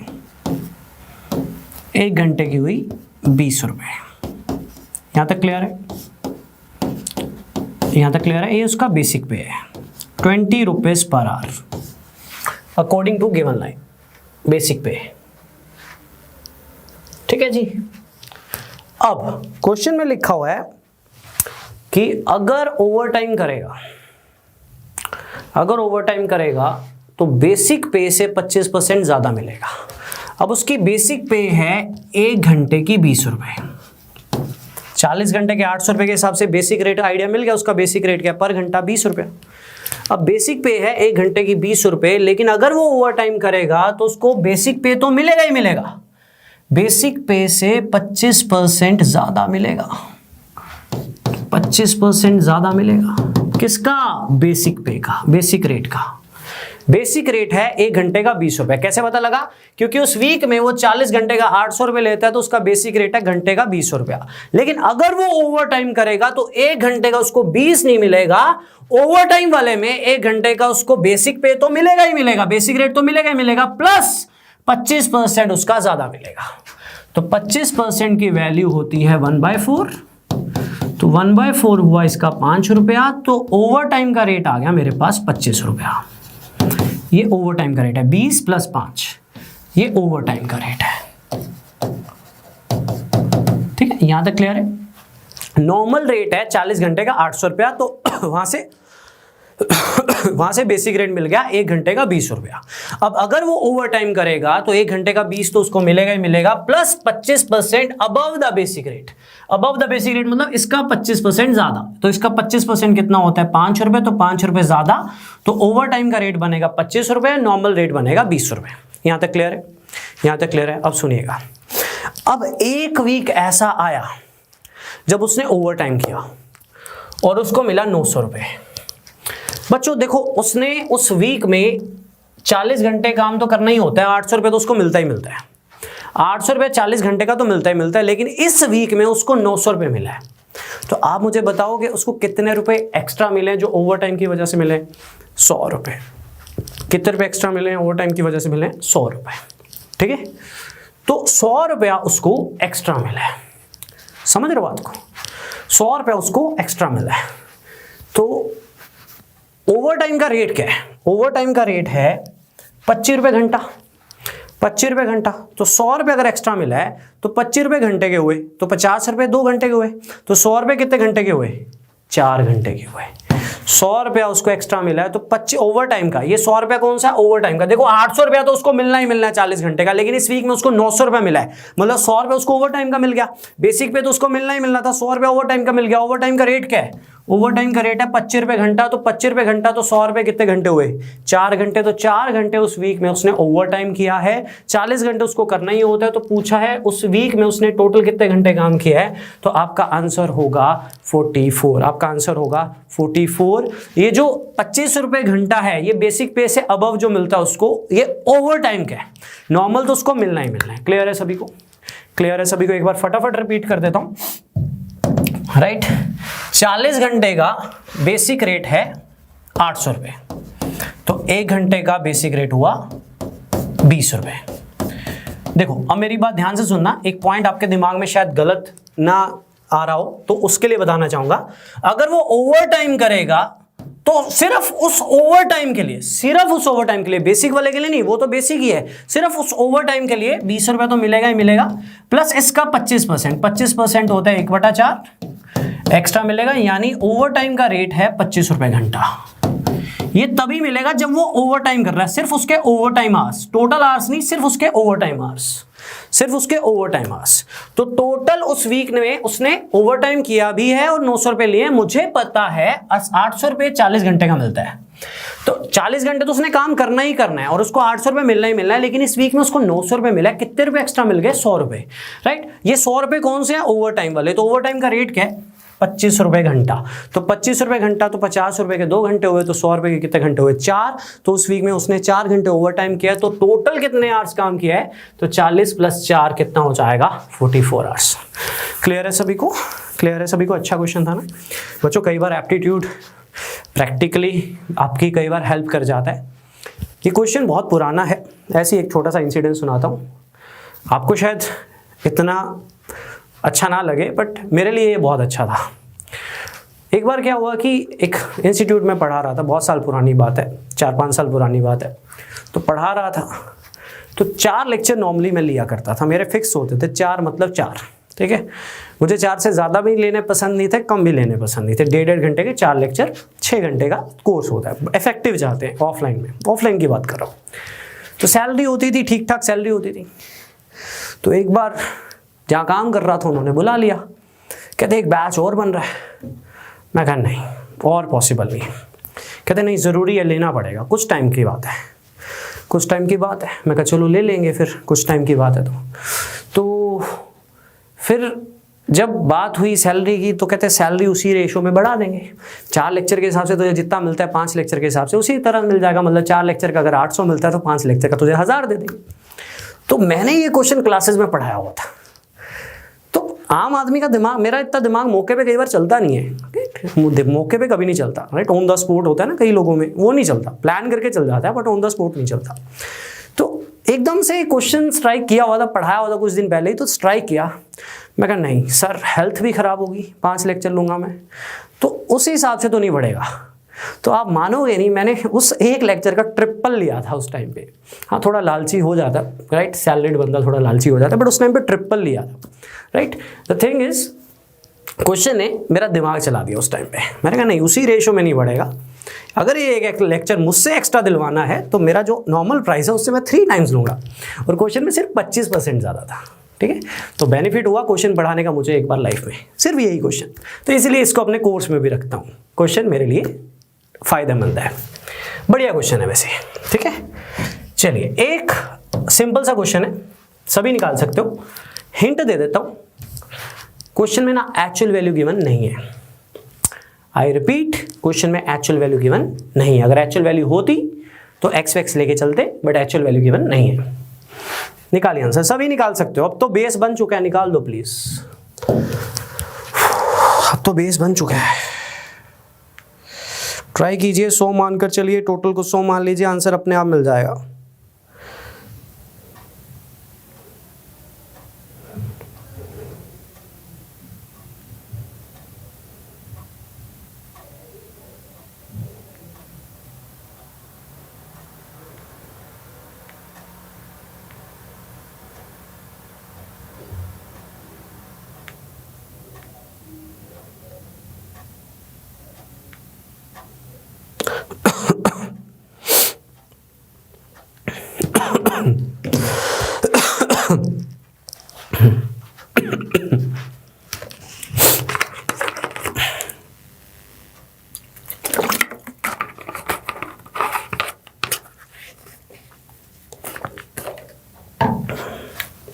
चलिए, आ गया होगा वैसे सभी का, स्टिल डिस्कस करते हैं, ठीक है। एक सेकेंड स्टूडेंट्स,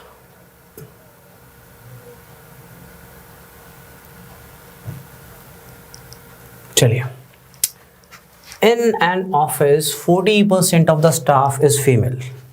तो मैंने मान लिया टोटल स्टाफ 100 है। 100 क्यों माना? सारा परसेंटेज में है। तो 40% of the staff is female, तो फीमेल हुई 40। तो एक चीज क्लियर थी कि मेल हुए 60, ठीक है। फीमेल हुई 40 तो मेल हुए 60 स्टाफ के हिसाब से, ठीक है। अब आगे बढ़ेंगे। 70% ऑफ टोटल नहीं, 70% of the female staff and 50% of the male staff are married. जो फीमेल स्टाफ है ये अपने आप में कितने परसेंट होगा? 100%। इसका 70% मैरिड है, इसका 70%, तो इसका 70% मैरिड है, तो कितना मैरिड हुआ? 28। तो 28 मैरिड हुआ, तो 12 नॉन मैरिड हुआ, राइट। आप 70% अगर मैरिड है तो 30% अनमैरिड होगा, इसका 30% कितना होगा? 12, ऐसे भी निकाल सकते थे। और मेल स्टाफ में 50% तो आधा आधा हो गया ना, 30 मेल मैरिड है तो 30 फीमेल नॉन मैरिड होगी, 30 मेल नॉन मैरिड हो गई, ठीक है। पूछा ये है टोटल स्टाफ में कितने परसेंट अनमैरिड है? तो फीमेल्स में 12 अनमैरिड है और 30 मेल्स में अनमैरिड है, ठीक है, अनमैरिड,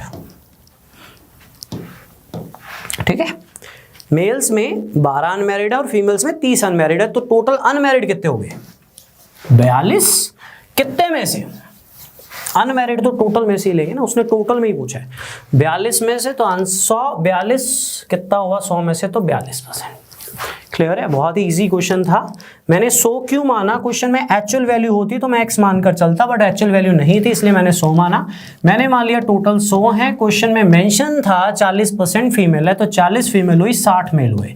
जो फीमेल है उसका 70% मैरिड है, तो 30% अनमैरिड होगा। इसका 30% होता है 12, तो 12 अनमैरिड है तो 28 मैरिड हुए। इसका 50% अनमैरिड है तो 30 अनमैरिड, 30 मैरिड। तो अनमैरिड में फीमेल्स हैं 12 और मेल्स हैं 30, 30 और 12 होता है 42, तो 42 लोग उस फैक्ट्री में अनमैरिड हैं। टोटल फैक्ट्री में लोग अगर 100 हैं तो उस फैक्ट्री में 42% लोग अनमैरिड हैं। इजी सा क्वेश्चन, जस्ट मिसलेनियस क्वेश्चन में इसको मैंने रख दिया, ठीक है। ये भी काफ़ी आ जाता है आपके पेपर्स में तो स्पेशली, है ना, है कुछ भी नहीं है, बस एक्चुअल वैल्यू दी हुई है तो थोड़ा संभल के सभी निकाल सकते हो। और अगर ये नहीं निकाल सकते हो ना तो थोड़ी, बस फिर कुछ बोल नहीं सकता मैं, बस आप निकाल दो, बस इसको आप निकाल दो, बस इसको, अब बहुत हो गया, आप कर दो कुछ खुद, ठीक है। सभी का आना चाहिए, सभी का आना चाहिए, हर बच्चे का आना चाहिए। सोचिएगा, नहीं होगा तो करवा दूंगा, राइट, वो तो करवाता ही जाऊंगा, बट खुद करोगे तो अच्छा लगेगा। क्वेश्चन ईजी है, दिमाग से सोचिए, सब कुछ दिया हुआ है।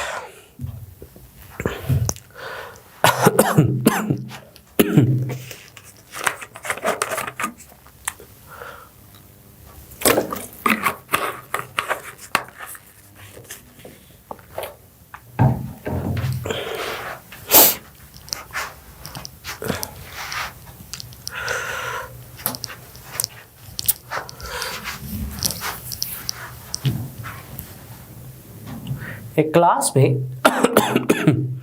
40 स्टूडेंट्स हैं, 5 टीचर्स हैं। हर स्टूडेंट को जो स्वीट्स मिलती है ना वो टोटल नंबर ऑफ स्टूडेंट्स का 15% है, और हर टीचर को जो स्वीट्स मिलती है वो टोटल नंबर ऑफ स्टूडेंट्स का 20% है।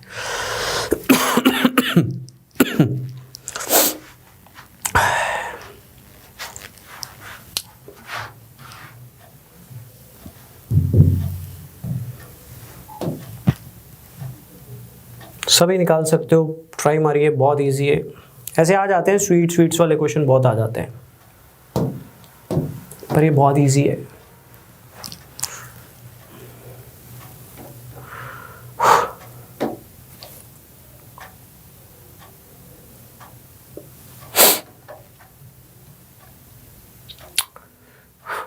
चालीस स्टूडेंट्स हैं, 5 टीचर्स हैं, ठीक है। हर स्टूडेंट को जो स्वीट्स मिलती हैं वो 15% है टोटल नंबर ऑफ स्टूडेंट्स का। बच्चों इसका 15% कितना होता है? इसका 10% होता है 4, 5% होता है 2, तो 15% 40 का निकालोगे भी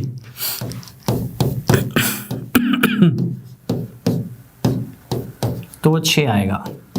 तो ईच स्टूडेंट को जो स्वीट्स मिलती हैं वो 6 मिलती हैं, ईच चाइल्ड को या स्टूडेंट को, एक ही बात है, 6 स्वीट्स।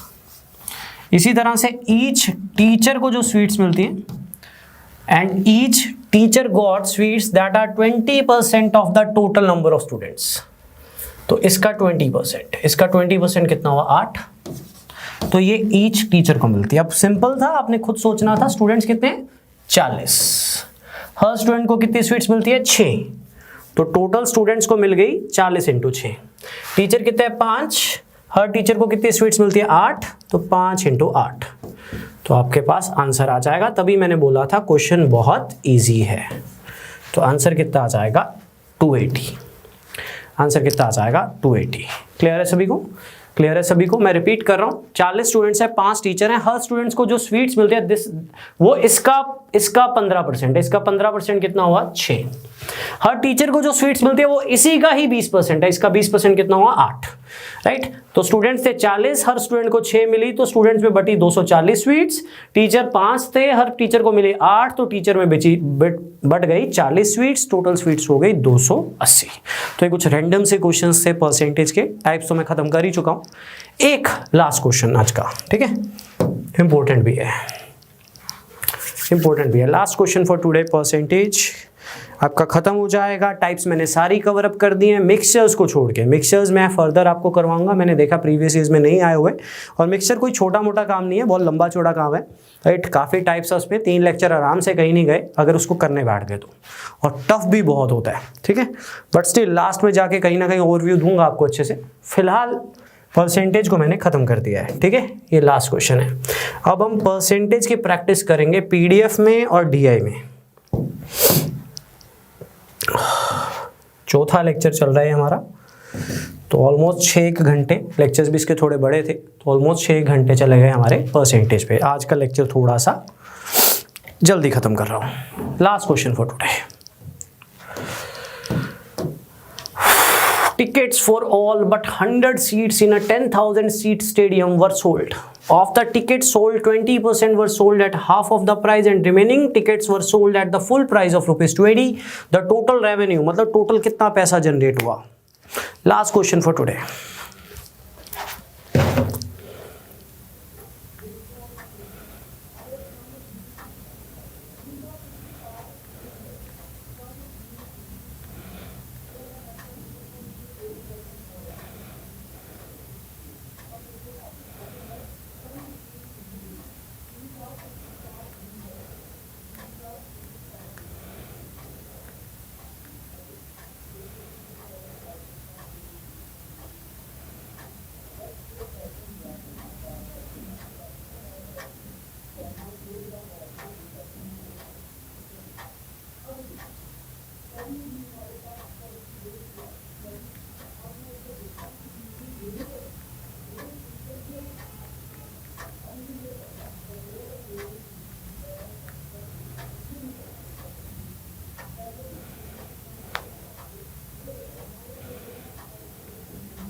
चलिए, जब मैंने इस क्वेश्चन को पहली बार पढ़ा तो मुझे ये लगा 10,000 में से 100 सीट्स बिकी हैं। पर एक्चुअल जो इंग्लिश होती है, जैसे मैंने याद है बर्ड 6 वाला क्वेश्चन भी करवाया था, बर्ड्स वाला, all birds but 6, all ducks but 6, वही बात है यहाँ पे। Tickets for all but 100 seats in a 10,000 seat stadium were sold. इस लाइन का ट्रांसलेशन ये है कि 10,000 में से 100 सीट्स नहीं बिकी है। राइट? तो इंग्लिश का भी एक पॉइंट होता है, कई बार ये बट का मतलब कुछ होता है। Right? Tickets for all but 100 seats in a 10,000 seat stadium were sold. Normal मेरे दिमाग में आया था कि 100 बिकी हैं, पर इसका एक्चुअल मतलब ये है कि 100 नहीं बिकी हैं। ठीक है? अपने इंग्लिश के टीचर से डिस्कस भी कर सकते हो कभी, या किसी से भी डिस्कस कर सकते हो जिसकी इंग्लिश अच्छी हो, वो आपको बेटर समझाएगा मुझसे। बट मैं आपको ट्रांसलेशन दे रहा हूँ। इस लाइन का मतलब ये है कि 9900 सीट्स बिकी हैं, 100 नहीं बिकी हैं। ठीक है? तो 9900 सीट्स बिकी हैं, जिसका 20% बिकी हैं हाफ प्राइस पे। तो इसका 20% कितना होगा? इसका 20% होगा 1980। ये हाफ प्राइस पे बिकी है, तो बची कितनी? बची 7920, राइट, बची कितनी 7920 जो फुल प्राइस पे बिकी है, ठीक है, और ये हाफ प्राइस पे।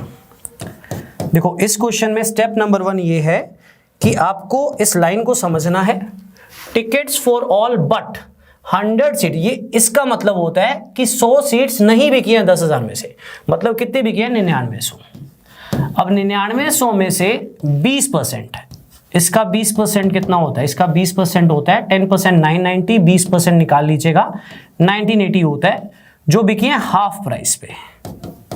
तो बचेंगे कितनी, इसमें से इसको माइनस कर दो, जो बिकी हैं फुल प्राइस पे। अब मुझे ये बताना है रेवेन्यू कितना जनरेट हुआ, तो 7920 बिकी हैं फुल प्राइस पे, मल्टीप्लाई बाय 20 कर दीजिए, और 1980 बिकी हैं हाफ प्राइस पे, मल्टीप्लाई बाय 10 कर दीजिए। मुझे कैसे पता लगा मल्टीप्लाई बाय 20 है, क्योंकि टिकट का रेट दिया हुआ है 20 रुपये, तो फुल प्राइस 20, ये फुल प्राइस वाली, और ये हाफ प्राइस वाली, हाफ प्राइस इंटू 10, जो भी आंसर आएगा वो आपका रेवेन्यू होगा। हाय, अगर आपको ये लेक्चर पसंद आया तो हमारे चैनल को सब्सक्राइब कीजिए, और अगर आप यूपीएससी 2021 के प्रीलिम्स के लिए सीरियस हैं तो हमारा क्रैश कोर्स जरूर ज्वाइन कीजिए। कोर्स की डिटेल्स आपको हमारी वेबसाइट, जिसका लिंक डिस्क्रिप्शन सेक्शन में होगा, उस पर मिल जाएंगी। नहीं तो आप हमें कॉल कर सकते हैं नीचे दिए गए नंबर पर।